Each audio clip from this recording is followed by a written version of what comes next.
Assalamu алейкум, гүл бото жесе болобу дейт. Ошо витамин жетишпей калган же аял киши боюнда бар кезде бир нерсеге талгак болгондо ошол гүл бото менен, жер менен, башка менен, топурак менен өзүнүн кумарын кандырып, ошо кычуусун кандырып калат. Негизи бул нерсе арам. Чубак устазыбыз да көп кайталап өткөн. Эмне үчүн арам? Анткени топурактын составында өзү адамдын ден соолугуна олуттуу зыян келтирет. Ошол себептен арам. Кур'ан-ы Каримде Кудай Таалам айтат: "Вала тухлику би вала тулку би айдикум илат тахлука". Өзүңөрдү өзүңөр зыянга учураткан нерселерди кылбагыла дейт. Ал нерселердин баары адамга зыян келтирип атабы, ал нерсе адамдын өзү үчүн арам болуп эсептелип калат.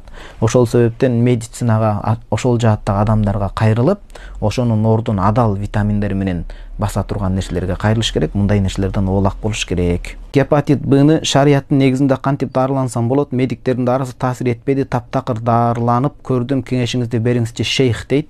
Египетте мен реклама кылып аткан жокмун, укканым көргөнүм ошол. Же кайсы эле жерде болбосун, Кыргызстанга жакын Монголия бар. Төөнүн сүтү менен заарасын кошпой эле биздин мазхабтан начисат болуп калат. Башка мазхабтарда кээ бир аалымдардын оюнда болгону менен. Ошо төөнүн сүтүнүн өзү менен белгилүү бир ошондой бизде саамалкымыз деген сыяктуу мезгилдерин тактап төөнүн сүтүн ичишет экен. Ошол кадимкидей миңден бири шыпа деп айтышат. Хадистерде да келген. Ошону бир көрсөңүз болот.